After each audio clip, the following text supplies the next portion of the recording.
dan Nabi Muhammad sallallahu alaihi wasallam. Alhamdulillah kita Sayyidil Anam, bersyukur kepada Allah.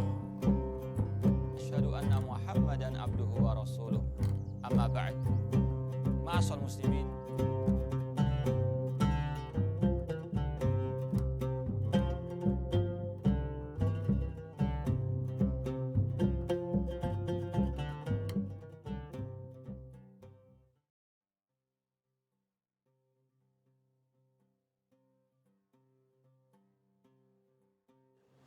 Bismillahirrahmanirrahim. Assalamualaikum warahmatullahi wabarakatuh. Alhamdulillah wala haula wala quwata illa billah. Wassalatu wassalamu ala sayyidina Muhammad ibn Abdullah wa ala alihi wa sahbihi wa mawala. Subhanaka la ilma lana illa ma 'allamtana innaka antal alimul hakim. Rabbi shrah li sadri wa yassir li amri wahlul 'uqdatam min lisani yafqahu qawli. Hadirin hadirat yang dimuliakan Allah Subhanahu wa taala, menjelang ketika kita masuk bulan suci Ramadan ini, tentu kita harus mempersiapkan diri kita untuk bisa menapaki betapa besarnya karunia, ridha dan kemuliaan yang Allah berikan di bulan suci Ramadan ini, sehingga di dalam Al-Quran dikatakan targetnya adalah la'allakum tattaqun, agar mencapai derajat orang yang bertakwa. Tentu la'allakum tattaqun ini adalah kalimat taroji yang dia merupakan harapan, yang harapan itu bisa saja kita laksanakan, bisa mencapainya ataupun mungkin gagal mendapatkannya. Dia bukan kepastian, tetapi kita punya harapan. Nah, untuk bisa mencapai harapan tersebut tentu kita memiliki kiat-kiat. Kita harus menyusun rencana, kita harus menyusun program bagaimana kita bisa melaksanakan ibadah di bulan suci Ramadan ini dengan maksimal, semaksimal mungkin. Maka perlu kita menyusun rencana. Apalagi ada kaidah, kalau kita gagal menyusun rencana, itu berarti kita sedang merencanakan kegagalan itu sendiri. Oleh karena itu, jangan sampai kita memasuki bulan yang mulia ini dengan tanpa rencana. Bahkan Imam Sayyidina Ali radhiyallahu anhu pernah berpesan, al-haqqu bila nizamin yughlabuhul batil bin nizamin. Kebatilan yang tertata dengan baik, yang terencana dengan baik, maka dia bisa mengalahkan kebaikan yang tidak tersusun dengan baik, yang tidak terorganisir dengan baik. Itulah pentingnya bagaimana kita menyusun rencana atau kita menyusun kiat-kiat. Di antara hal-hal yang perlu kita lakukan sebagaimana yang dianjurkan oleh Nabi Allah Muhammad sallallahu alaihi wasallam, bahwa Ramadan itu dibagi di dalam 3 kelompok. Ada 10 hari pertama, ada 10 hari kedua, dan 10 hari ketiga. Tentunya manfaatnya berbeda-beda. Meskipun nanti para ulama itu beda pendapat dengan fungsi daripada masing-masing per 10 daripada 30 hari itu, tetapi tentu itu menjadi kiat kita untuk memasuki bagaimana kita memaksimalkan 10 hari pertama yang nanti menjadi modal kita agar nanti bisa masuk 10 hari yang kedua, dan kemudian kita bisa siap lagi, semakin siap ketika masuk di 10 hari ketiga.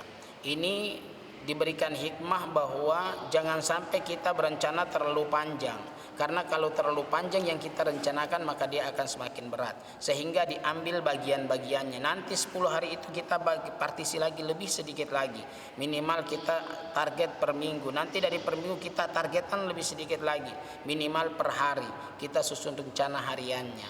Nah, ketika kita masuk di bulan suci Ramadan seperti ini, maka di dalamnya tentu ada namanya bulan riyadhah, bulan kita melatih diri, bulan kita membakar semangat kita, bulan di mana kita bisa meraih pahala yang sebesar-besarnya. Oleh karena itu, satu tekad yang harus kita tanamkan di dalam hati kita, andaikan bulan suci Ramadan ini yang Allah janjikan pahala yang begitu banyak di dalamnya, kita tidak meningkatkan amal ibadah kita di bulan Ramadan ini, di dalam bulan suci ini, maka sangat bisa dipastikan bahwa di luar bulan Ramadan semangat kita itu lebih tidak ada lagi. Oleh karena itu Ramadan ini menjadi tolak ukur. Dia menjadi cikal bakal bagaimana kita menanamkan semangat kita di dalam menjalankan ibadah, bagaimana kita punya semangat untuk mencapai derajat takwa yang dijanjikan oleh Allah Subhanahu wa taala. Dia menjadi tolak ukur bagaimana kita bisa berupaya melaksanakan perintah Allah, menjauhi larangan-larangan Allah. Apalagi di bulan Ramadan ini kita dijanjikan setan-setan akan terikat, tetapi jangan lupa di sana ada hawa nafsu. Kita memerangi hawa nafsu dengan semaksimal mungkin. Dalam memerangi hawa nafsu inilah yang harus kita butuh ilmu pengetahuan, kita butuh mendalami lagi kajian-kajian Islam, kita mendalami lagi kaidah-kaidah yang pernah kita pelajari yang mungkin 11 bulan yang lalu telah melalaikan kita, telah melupakan kita. Maka kita perlu mempelajarinya ulang.